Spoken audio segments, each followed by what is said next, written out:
Subscribe now and press the bell icon. Never miss an update.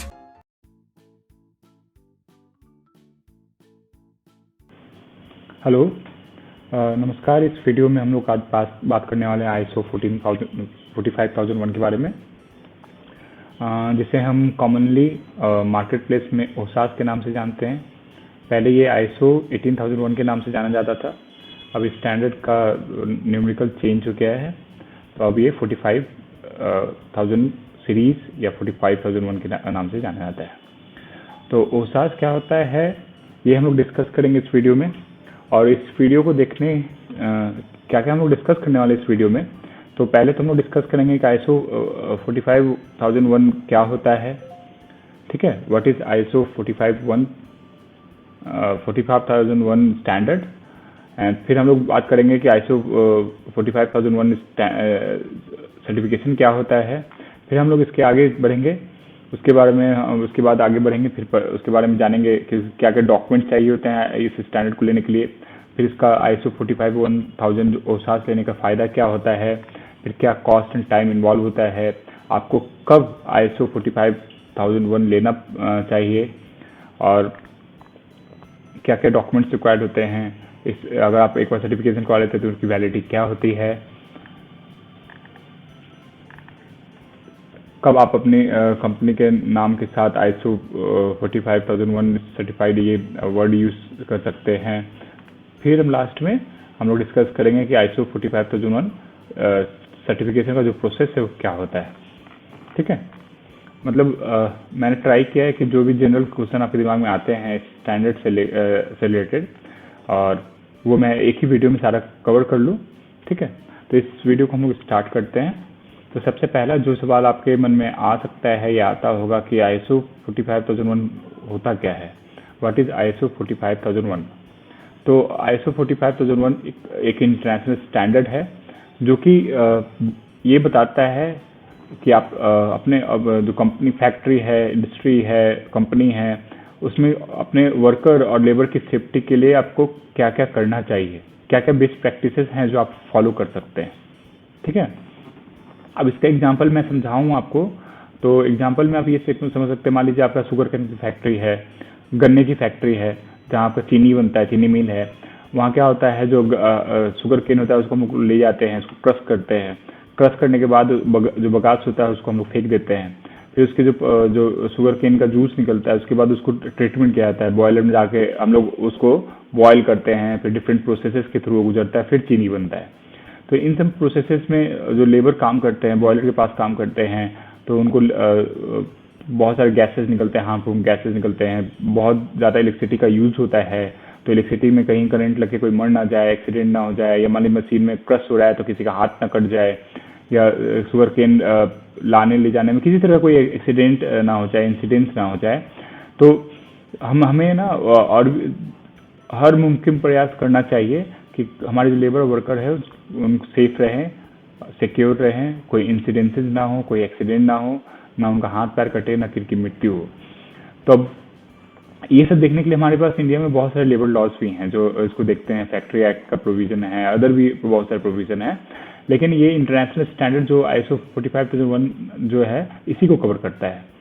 क्या ये बताता है आपको कि जो आप क्या क्या बेस्ट प्रैक्टिसेस आप कर सकते हैं, जिससे आप ये अश्योर हो सकें कि आपकी जो कंपनी है, फैक्ट्री है, इंडस्ट्रीज में जो लेबर काम करते हैं या वर्कर काम करते हैं वो सेफली काम करते हैं, और आपने हर ड्यू केयर लिया हुआ है, अपनाया हुआ है, ये इंश्योर करने के लिए कि लेबर और वर्कर की जान या उनका शरीर सेफ रहे, सिक्योर रहे, आपकी फैक्ट्री या इंडस्ट्रीज में कम से कम पॉसिबल इंसिडेंसेस हो, एक्सीडेंट हो, और जो भी एम्प्लॉय वहाँ वर्कर काम करते हों वो कंपनी के occupational health and safety management system से अवेयर हों, ताकि ऐसी कभी कोई दुर्घटना हो ही नहीं आपकी कंपनी या फैक्ट्री के अंदर। ठीक है, अब ISO 45001 एक इंटरनेशनल स्टैंडर्ड जो यही सब बात बताती है, बेस्ट प्रैक्टिसेस बताती है, इसको फॉलो करके आप ऑक्यूपेशनल हेल्थ एंड सेफ्टी को मेंटेन करके रख सकते हैं। अब ISO 45001 जो है ये हर तरह के ऑर्गेनाइजेशन पे लागू होती है, हर तरह के ऑर्गेनाइजेशन इसको फॉलो कर सकती है, चाहे उसका साइज कुछ भी हो, छोटा हो, बड़ा हो, टाइप कुछ भी हो, प्राइवेट हो, पब्लिक हो, नॉन गवर्नमेंटल ऑर्गेनाइजेशन हो, नेचर कुछ भी हो।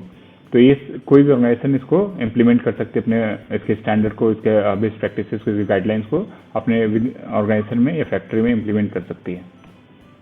अब नेक्स्ट क्वेश्चन जो आपके दिमाग में आएगा, व्हाट इज ISO 45001 सर्टिफिकेशन।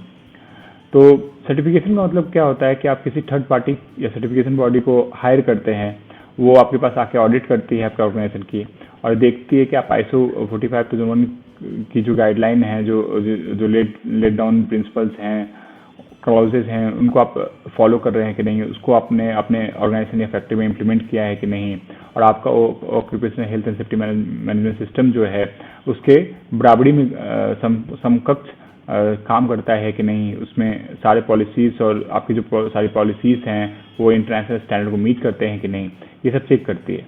जब वो पाती है ऑडिट करने के बाद कि आप ISO 45001 जो स्टैंडर्ड है उसके सारे रिक्वायरमेंट को आप फुलफिल कर रहे हैं, उसके प्रैक्टिसेस को फॉलो कर रहे हैं, तो आपको वो एक सर्टिफिकेट जनरेट इशू करके देती है जो ये प्रमाणित करता है कि आप ISO 45001 के रिक्वायरमेंट को फुलफिल कर रहे हैं।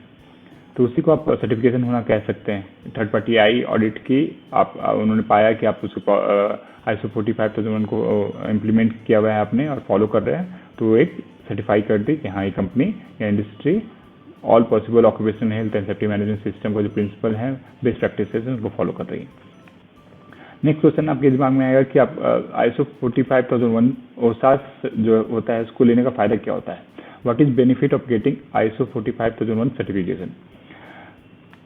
तो ISO 45001 दिखाता क्या है। ISO 45001 सर्टिफिकेशन दिखाता है कंपनी न सिर्फ सेफ्टी रिस्क और हजार्ड को लेकर सिंसियर है, अवेयर है, जो उनके फैक्ट्री या इंडस्ट्रीज में जो रिस्क इन्वॉल्व हैं, हेल्थ से रिलेटेड, इन्वायरमेंट से रिलेटेड, वर्कर्स के इन्वायरमेंट से रिलेटेड, हजार्ड से रिलेटेड, न सिर्फ वो अवेयर है बल्कि उन्होंने एक occupational health and safety management system को उन्होंने डेवलप किया हुआ है और उसको इम्प्लीमेंट भी किया हुआ है। पर्पस क्या होगा, आप इंटरनेशनल स्टैंडर्ड को इम्प्लीमेंट करने के लिए आपने ये सिस्टम OSAS सिस्टम को आपने डेवलप किया है, या आप चाहते हैं पहले से ही आप प्रोएक्टिव हैं कि आप जो भी आपने आपके ऑर्गेनाइजेशन या कंपनी है उसमें बेस्ट प्रैक्टिसेस को आप फॉलो करें ताकि लेबर और वर्कर की जान, उनके शरीर सेफ रखे, सिक्योर रहे और आपकी कंपनी या फैक्ट्री में कम से कम इंसिडेंसेस या एक्सीडेंट हो, दुर्घटना हो, किसी की जान कम से कम जा सके। ठीक है। Occupational health and safety management system जो है, अगर आप फॉलो करते हैं इस स्टैंडर्ड को, तो आप बहुत सारे लेबर लॉज को भी डायरेक्टली कंप्लाई करेंगे। तो इसका बेनिफिट एक ये भी है कि आपको इम्प्रूव करता है आपकी ability to respond to regulatory compliances issues.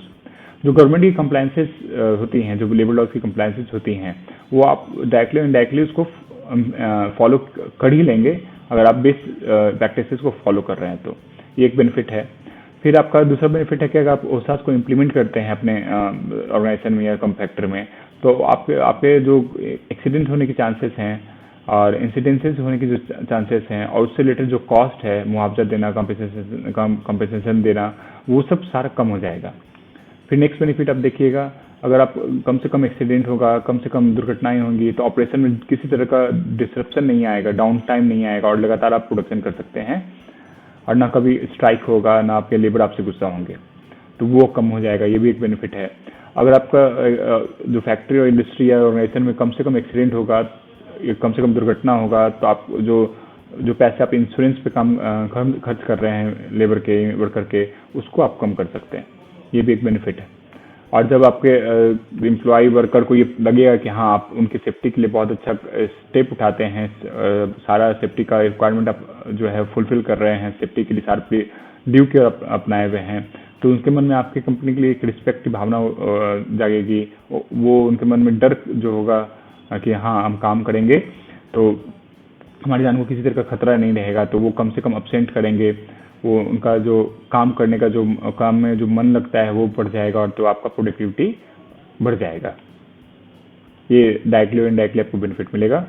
और एक और जो आपका बेनिफिट मिलता है इस स्टैंडर्ड को इम्प्लीमेंट करने से या सर्टिफिकेशन लेने से, वो होता है कि आपका रेपुटेशन आपका बढ़ जाता है और आप रिकॉग्नाइज हो जाते हैं अपने स्टेक होल्डर के मन में आपके स्टॉक होल्डर के मन में आप एक अच्छी इमेज बना लेते हैं कि आप इंटरनेशनल स्टैंडर्ड को फॉलो कर रहे हैं इन फील्ड और in respect of occupational health and safety management system. Okay, तो ये सब मेजर बेनिफिट्स है जो आप ओसा सर्टिफिकेशन लेने से आपको मिलेगा। और एक और बेनिफिट है कि आप जब भी आप गवर्नमेंट टेंडर डालते हैं, मान लीजिए कोई काम कर रहे हैं, जैसे आप टावर लगाने का काम कर रहे हैं या आप कोई भी इलेक्ट्रिकल इक्विपमेंट इंस्टॉल करने का काम करने का आपको ठेका के लिए पार्टिसिपेशन कर रहे हैं टेंडर में, तो ये अगर सर्टिफिकेट आप ले लेते हैं तो आपको टेंडर में ये सहूलियत मिलता है, एक प्लस पॉइंट के रूप में काम करता है। नेक्स्ट जो आपका क्वेश्चन दिमाग में आएगा, when should you get ISO 45001 certification? आपको ये होसा सर्टिफिकेशन कब लेना चाहिए? एक तो है कि आप अगर टेंडर में डाल रहे हैं, टेंडर का रिक्वायरमेंट है, तब आपको उस समय लेना पड़ेगा, आपको लेना चाहिए। सेकंड है कि अगर आपकी फैक्ट्री और इंडस्ट्री या कंपनी ऐसी है कि उसमें ऐसा काम होता है कि जिससे एम्प्लॉय के जान को या उनके हेल्थ को किसी तरह का खतरा है, तो आप उस समय इस स्टैंडर्ड का सर्टिफिकेशन ले सकते हैं, जिससे आप इससे क्या होगा कि आप जो है एक बेस्ट प्रैक्टिसेस को फॉलो करने लगेंगे, जिससे जो एक्सीडेंट और इंसिडेंट्स का जो चांस है, जो दुर्घटनाओं का जो होने का चांस जो है वो कम से कम हो जाएगा। तो आप उस समय ले सकते हैं।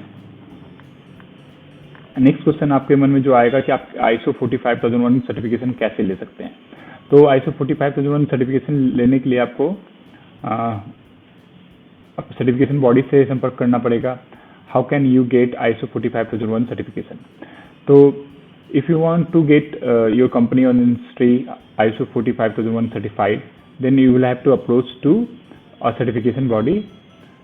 ठीक है, उस सर्टिफिकेशन बॉडी को आपको एक अप्रोच करना पड़ेगा जो या तो IF की मेंबर हो या एटलीस्ट उनके पास लीड ऑडिटर हो, इस स्टैंडर्ड में काम किए हुए, या उनका इस स्टैंडर्ड से रिलेटेड आपके पास उनके पास लीड ऑडिटर हो, तो वैसे आप सर्टिफिकेशन बॉडी से संपर्क कर सकते हैं इस सर्टिफिकेशन को करवाने के लिए। नेक्स्ट जो क्वेश्चन आपके मन में आएगा, what documents are required to get ISO 45001 certification? ISO 45001 certification लेने के लिए क्या क्या डॉक्यूमेंट जरूरी है?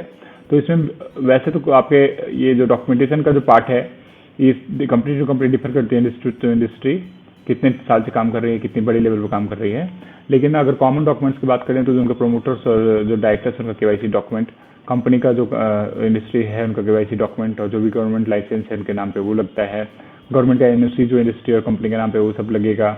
कंपनी ने अगर ओसास पॉलिसी बना रखी हुई है पहले से या मैनुअल बना रखा है तो उसकी कॉपी आप दे सकते हैं, ये कंपनी मांग सकती है आपसे। और जो भी प्रीवियस ईयर के ऑडिट रिपोर्ट ITR है, जिससे ये पता चल सके कि पिछले कुछ सालों में आपका जो आपने कितने एक्सपेंसेस खर्च किए हैं in paying compensation to your employees worker, या इंश्योरेंस प्रीमियम के रूप में आप कितना पैसा दिए हुए हैं, ताकि ये सबसे पता चल सके कि आप कितने एक्टिव हैं और कितने सिंसियर हैं with regard to maintenance of occupational health and safety of your worker and employees. Next question जो आपके मन में आएगा, कितना कॉस्ट और टाइम लगता है इस स्टैंडर्ड सर्टिफिकेशन को लेने के लिए? What is cost and time involve in getting ISO 45001 certification? देखिए, टाइम और कॉस्ट तो कितना लगता है ये तो प्रोफेशनल टू एक कंपनी टू कंपनी डिफर करती है, लेकिन फी हाई और लो हो सकता है। वो भी उसमें दो तरह सिचुएशन आता है। एक जो अब जिस सर्टिफिकेशन कंपनी से आप संपर्क कर रहे हैं वो IF एक्रेडिटेड हो, और एक जो है IF की मेंबर ना हो। तो IF की मेंबर जो सर्टिफिकेशन बॉडी होती है उसकी फी चार्जेस ज़्यादा होती हैं, क्योंकि उनका जो सर्टिफिकेट होता है वो टेंडर में यूज़ करने लायक होता है, और आप अगर इंडिया से बाहर भी काम कर रहे हैं तो उसमें भी काम आ जाता है। और वैसे सर्टिफिकेशन बॉडी जो IF की मेंबर नहीं होती है उनका फी लो होता है, और उसका सर्टिफिकेट आप जनरल पर्पज़ के लिए ले सकते हैं।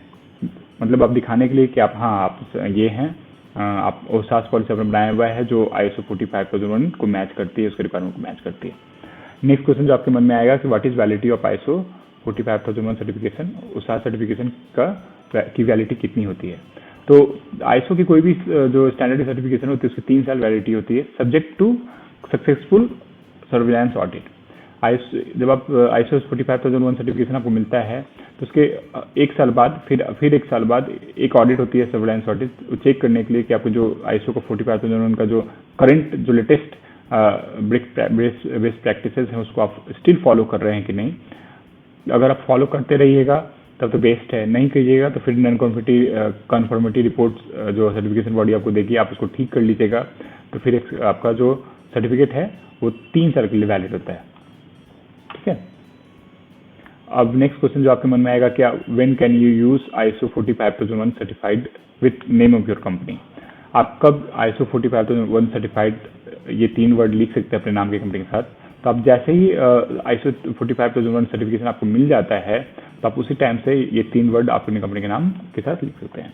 और सबसे इंपॉर्टेंट जो क्वेश्चन अब जो हम लोग लास्ट में डिस्कस करने वाले हैं वो है what is process of getting ISO 45001 certification. ठीक है। ISO 45001 सर्टिफिकेशन लेने का प्रोसेस क्या है? तो इसका प्रोसेस को मैंने एक डायग्राम बनाया हुआ है आपको इजी से समझाने के लिए। एक तरफ देखिए आपकी कंपनी है लेफ्ट हैंड साइड में, आप क्या करते हैं कि आपने डिसाइड किया कि ISO 45001 सर्टिफिकेशन मुझे लेनी है थर्ड पार्टी से, और आप किसी भी 45001 सर्टिफिकेशन बॉडी से संपर्क करते हैं, और वो सर्टिफिकेशन बॉडी क्या करती है, अपनी टीम को भेजती है आपके पास ऑडिट करने के लिए। ऑडिट टीम आती है और आपके ऑर्गेनाइजेशन इंडस्ट्री को प्रॉपरली चेक करती है, ऑडिट करती है हर डिपार्टमेंट को, हर सेक्शन को, हर प्रोसेसेस को, और देखती है कि आप ISO 45001 का जो स्टैंडर्ड है उसके रिक्वायरमेंट को, उसके बेस्ट प्रैक्टिसेस को आप फॉलो कर रहे हैं कि नहीं कर रहे हैं। अगर वो आप फॉलो कर रहे होंगे तब तो बेस्ट है, आपको सर्टिफिकेट उसी समय मिल जाएगा।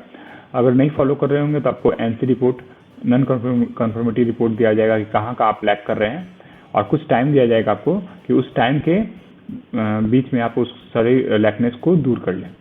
तो अगर मान लीजिए आप नॉन कन्फर्मिटी आपको दी जाती है तो आप उसको अगर ठीक कर लेते हैं तो ठीक करने के बाद फिर वो ऑडिट टीम आपके जो कंपनी है इंडस्ट्री को फिर से विजिट करेगी और चेक करेगी कि आपने NC को ठीक किया है कि नहीं, उसको करेक्ट किया है कि नहीं।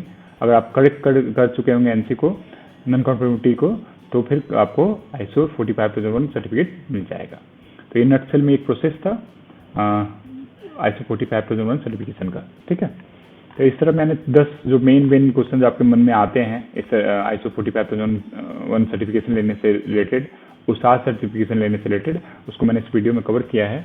आशा करता हूँ आपको ये वीडियो अच्छी लगी होगी और आपके लगभग 90% डाउट एटलीस्ट सॉल्व हो गए होंगे और क्लियर हो गए होंगे।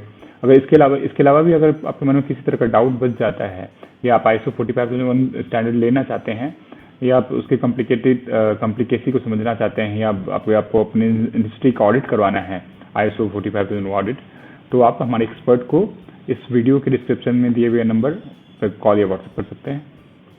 मैं आपका धन्यवाद करता हूँ। Thanks for watching.